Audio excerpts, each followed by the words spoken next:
FPI bombshell. The Saints ranked dead last in the NFL. Ladies and gentlemen, is this rock bottom for the New Orleans Saints? Okay, what is FPI? Well, first of all, after further review, AFR is the backdrop. Matt Moscone of the Sconemeister.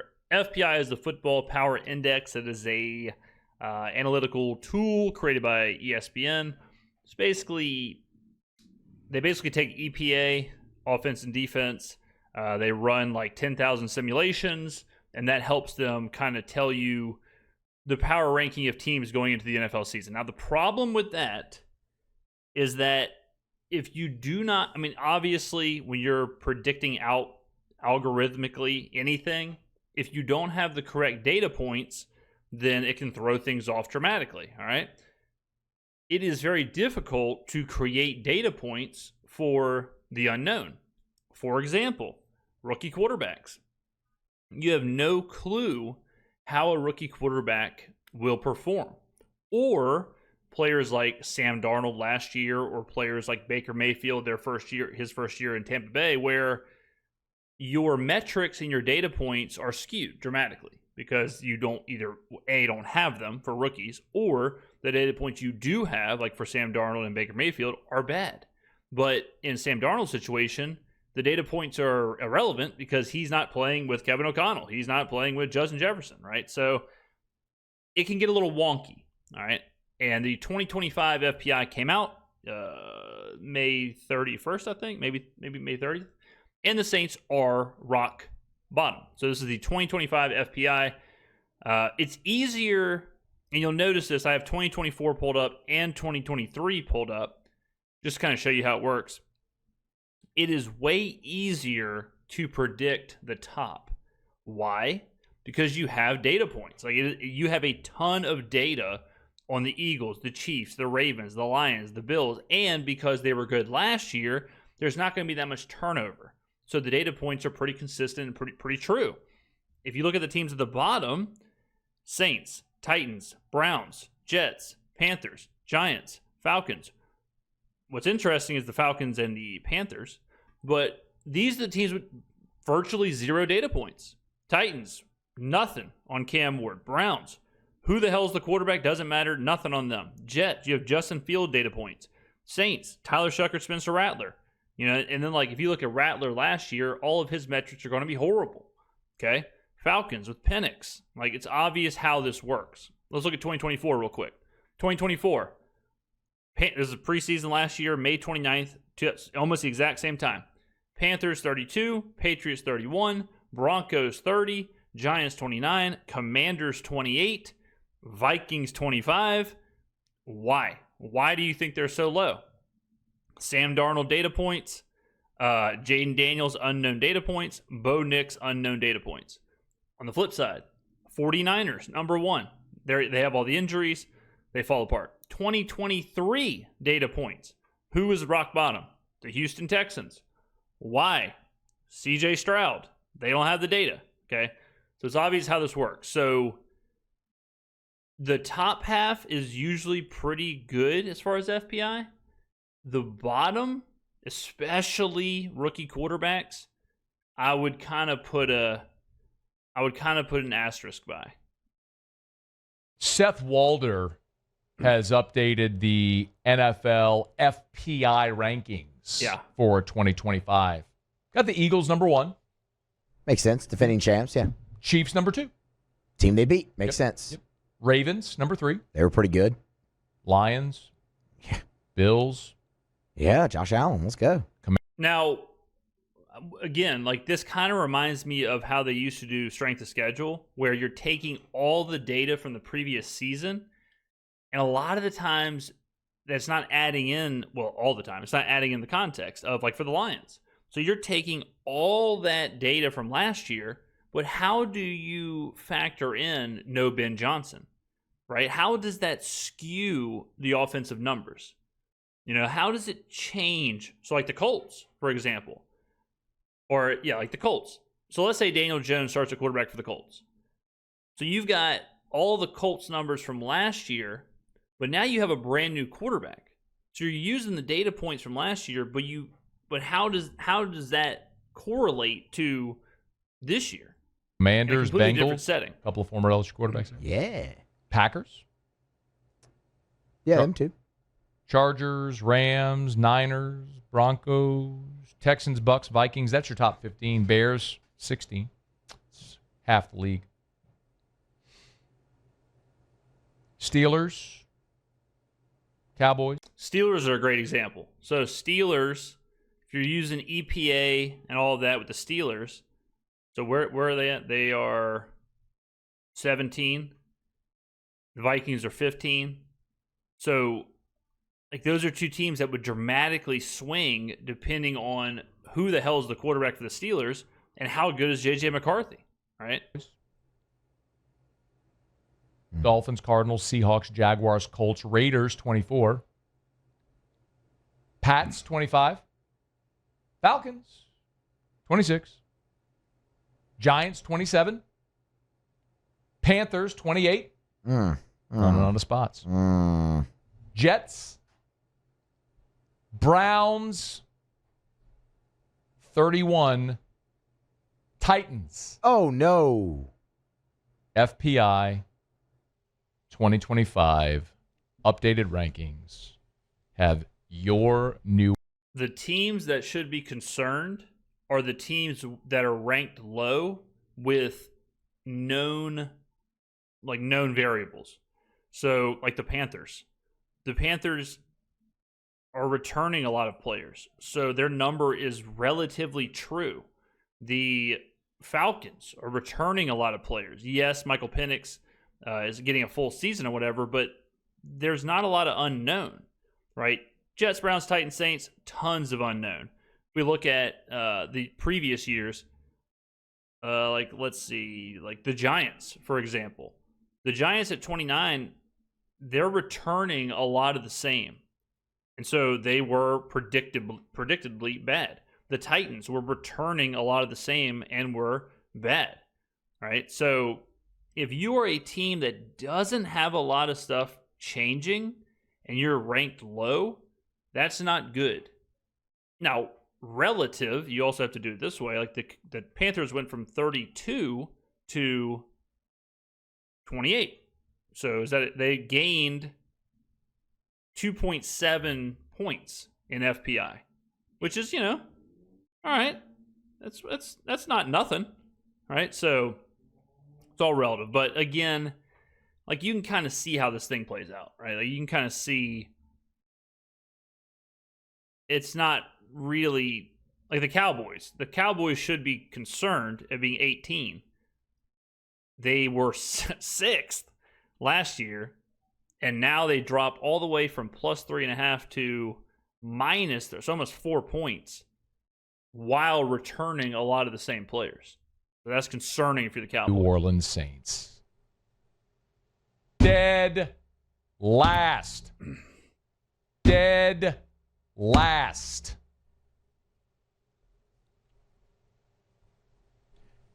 I mean, this also really shouldn't come as a surprise. We've done the win total. The Saints have one of the lowest win totals projected out. I mean, where do you expect them to be ranked? There's a lot of videos of me on social media screaming about the Saints being bad and yelling about Mickey Loomis, gum smacking Mick, as we not so affectionately refer to him here. Grandma Gail, Derek Carr, all the stuff. And what's interesting is that from time to time, I will see comments on those posts with people crapping on me for being too negative and lauding the Saints for what they've done in the draft, how good they were for the first 2 games last year when they were healthy, and how they're going to get everybody back, and they went and added Justin Reed in free agency, and how now Ellen Moore is here, and they're going to bring this new offense, and it's going to be awesome. And they're going to surprise everybody. And then you look at something like that, which is objective data. It's FPI. That's not Scone's rankings. It's computer nerds putting in metrics and saying, bah, what's it going to be? Dead last. Oh, how about the odds makers in Las Vegas? They put out win totals. Where do they have New Orleans? 4.5. Yeah, I mean, all the metrics are the same. It's all the exact same, and all of it still rings true. I mean, this is pretty simple. This is pretty simple, like predictive models where you're taking a guess at the production level of the unknown. Like we just saw. I mean, we have 2 years, back-to-back years, where they big time got wrong the Broncos, the Commanders, and the Vikings. 25, 28, and 30. The Broncos were good. Commanders went to the NFC title game. Vikings won 14 games. Okay? The predictive measures don't work if you are guessing at data. They are guessing at Sam Darnold's production. They are guessing at Jaden Daniels' production. They are guessing at Bo Nix's production. This year, they aren't guessing, right? So the jump from the Commanders is the same roster. So if the analytics,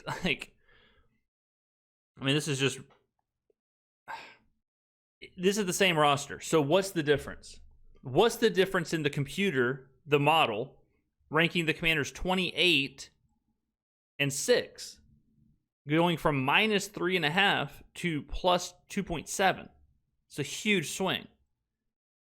The difference is that what the numbers are that they're inputting. So what do you think the numbers are they're inputting for Jaden Daniels here? It's garbage. What do you think the numbers are inputting for Jaden Daniels here? Really, really good. Broncos, same thing. All of a sudden, you're inputting data for Patrick Surtain to be the Defensive Player of the Year. You're inputting data for Bo Nix, right? Like, now you have tried and true data instead of just guessing. Vikings, same thing, okay? So, two things can be correct. The Saints aren't great. Like, we know they're rebuilding. We know all that stuff's happening. But it doesn't mean, like, it's crazy to sit here and look at the Saints and look at this, right? And you look at this ranking and you say, very similar to this ranking. If you are the Commanders going into last season and people are like, man, you're 28th, do something. It's like, what do you mean? We fired our coach. We drafted Jaden Daniels. Like, we're doing what we can. Damn. The Saints, same thing. It's like, man, y'all better do something. This is ridiculous. This team sucks. It's like, yeah, we know. That's why we fired everybody. We drafted a quarterback. We drafted whatever it was, 9 players. We know. We would sign Justin Reed. Like, we're trying here. Jesus. Like, we understand this is, we get it. The Titans, same thing. The Titans are sitting around like, I know, guys, we drafted first overall. We drafted a quarterback. Let's see how he plays. Jesus. We know we're bad. That's why we're doing what we're doing. Like, all this is known. Why do you think the Saints fired Dennis Allen? Why do you think they went and hired Kellen Moore? Like, what? We haven't even let them play. And now we're already saying, yeah, this team sucks. This team's garbage. Mickey's messed it up. Kellen Moore's a joke. This is a complete disaster. You can sit there all you want and huff and puff and cross your arms and yell at me and spew whatever vile stuff you want. I'm one of the only people that's actually shot you straight the entire time with the New Orleans Saints. I've never wavered. When they're good, I'll tell you. When they're bad, I'm going to tell you. Whether you like it or not, because that's my job, is to give you honest opinions. And when I have this many objective metrics outside of our black and gold purview telling you the New Orleans Saints are going to stink the same way last year leading up to the season, over and over and over again, I went through every quarterback ranking you could find. PFF, ESPN, NFL.com, Vegas, every quarterback tier ranking you could find anywhere. People had nothing to do with the Saints. All had Derek Carr in that same range. 20s-ish quarterback. Yeah, that's probably about where he should have been.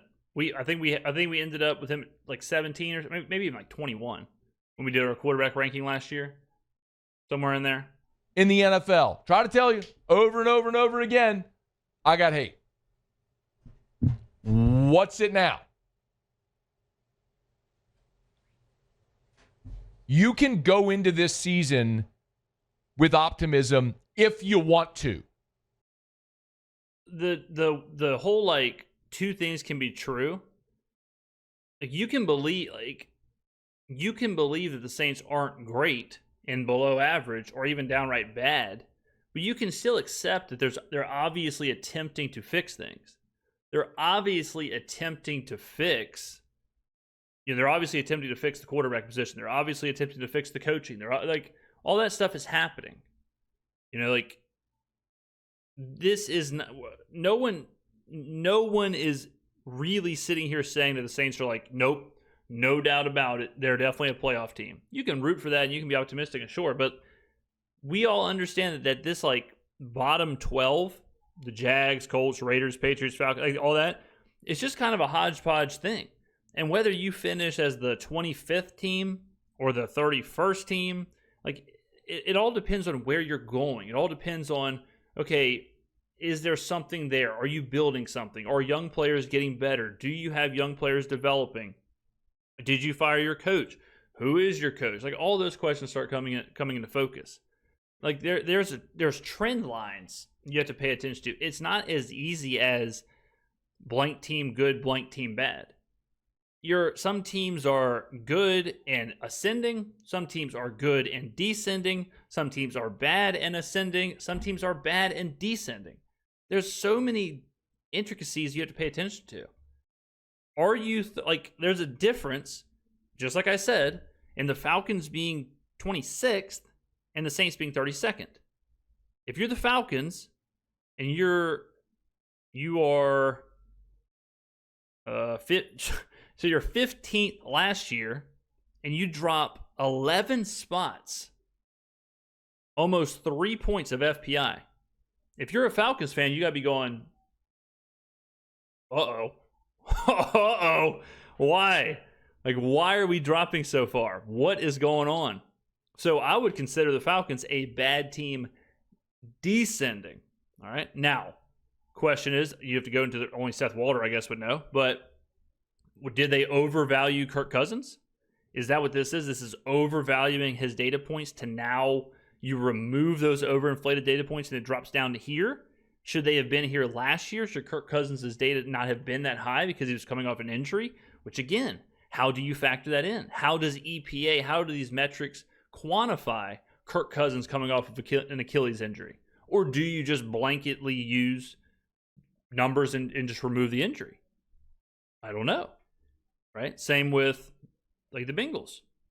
What do you do? 2023, the Bengals are 4th. Okay, this is coming off of their Super Bowl run, right? Maybe.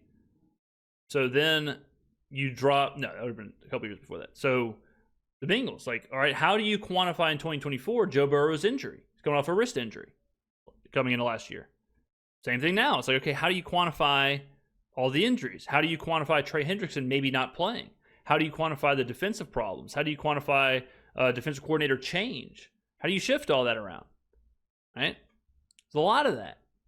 A lot of the unknown with that kind of stuff. It's your right as a fan to clutch your black and gold pearls and go sit in the dome and dance to stand up and get crunk. And Who Let the Dogs Out? I do miss when they played Who Let the Dogs Out. Pretend everything he's saying, pretend we're in 2024. Pretend we're last year. And pretend that Matt is a Washington Commanders content creator, radio host, whatever. Pretend that he's a Broncos radio host. And pretend that everything he's saying, flip it for the Commanders. And pretend that he's saying, you can clutch your garnet and golden pearls and you can sit at FedEx Stadium and you can believe the Commanders will be good. You can believe this, you can believe that. But objectively, this ranking has them 28th. And yes, they have a, whatever it was, 5.5 win total. I remember this one, the Texans. I remember this year, their win total was like 3.5. It was horrible. Okay? And no one had a clue what D'Amico Ryans could do, what CJ Stroud could do, what Nico Collins could do, what Tank Dell could do. No idea. No clue. And we saw what happened with the Texans. And we saw what happened with the Commanders. But imagine him saying, you can clutch your blue and red pearls in NRG Stadium and think the Texans will be good. But look, the objective metric has them 32nd. See, they suck. They're going down. They're absolute balls. Absolute garbage balls. Back in the early 2000s, when the defense would get a stop, my Grammy would be like, whatever happened to we will rock you. It's like, I love you, Grammy, so much. But like you can do that. You can go there and hope that they're going to be awesome. I am choosing to take a far more realistic approach. And by the way, today, May the 27th, we are 100 days from the NFL opener. ESPN put out this big, long list of things like 100 days. It's like a 10,000-word story. Might even be more than that. It's Ben Solak. My boy. 100 days to the 2025 NFL season, things to know, predictions. I mean, this is a long, long thing. Key names to know, guys coming off of injury, surprise teams, all that. I mean, this is long, long, long piece. The only things they mention about the Saints are Spencer Rattler changing his jersey to number 2, Chris Olave and Rashid Shaheed coming off of injury, and they mention the Saints quarterback battle. That's it. I am appropriately recalibrating my expectations for this season. I'm not looking at the win-loss record because it's not going to be good, and that's not how we're going to judge this season. Not how I'm going to judge the season. Yeah. I'm going to judge it based on, do you get your cap in order so next offseason you can actually go spend appropriately? Cap is good. Cap is in order. They should not have spent this offseason. Would make no sense to spend into a season where you're not going to be that good. Appropriately. And do you start to develop a quarterback? Yeah. That's what I'm looking for. That's how every team should look at it. I mean, every team should, again, like find the trend line. You need to find those trend lines and figure out if things are going up or things are going down. I've done my predictions for the Saints this year, and we'll continue to do them this offseason. But I had the Saints at winning 6 games. So I can take 2 different trend lines for a 6-11 season. I can take the trend line of 6-11 is garbage, 6-11 is horrible, this team is trash, this team is whatever. Or you can take the trend line of, okay, I can see now we have a quarterback, whoever it is, they're developing. We have Kellen Moore's getting a system in. Okay, this is happening, and we're seeing the upward trajectory. Like all that can happen. Like there's so many different ways to view it, and to just view it in the lens of, 30 Broncos give up on the season, 28 Commanders give up on the season, 32 Texans give up on the season. Like that's incorrect. And again, like you go through and look at 3 straight years of this. You look at 3 straight years of where they have the Packers 25th 2 years ago, where they have the Bucks 30th 2 years ago, where they have the Texans 32nd 2 years ago, the Broncos 30th. You see every year that this comes out, there's a couple teams in that bottom tier that they just flat out get wrong. And I'm not saying the Saints are going to be an NFC title team, but I don't think you should look at that as the gospel of Seth Walder. And I'm probably going to drink a lot of cold Bud Lights this football season. I'm going to need it to get through this season. 32nd. You realize that metric has you worse than the Titans, the Jets, and the Browns? Whatever, in your brain you think about those franchises, FPI says you're worse than them right now. But, again, that's very easy to see why. Why do you think they have the Titans higher than the Saints? Because the EPA projections for the first overall pick is higher than Tyler Shuck and or Spencer Rattler. It's very easy to determine how you get to that. So it shouldn't be a surprise. again, I'm not trying to sugarcoat the situation. I'm just trying to tell you that you have to be able to navigate the metrics. You have to understand why they are what they are, what it means, where you go from there. And there's a bunch of different ways to look at it. So I'm not surprised we're 32nd. I would have guessed we would have been one of the bottom 3, but I guarantee you I could have probably guessed who else is down there because of how this is calculated. All right. There you go, ladies and gentlemen. Get on down in the comments below. Thank you for watching. We'll see you in the next video.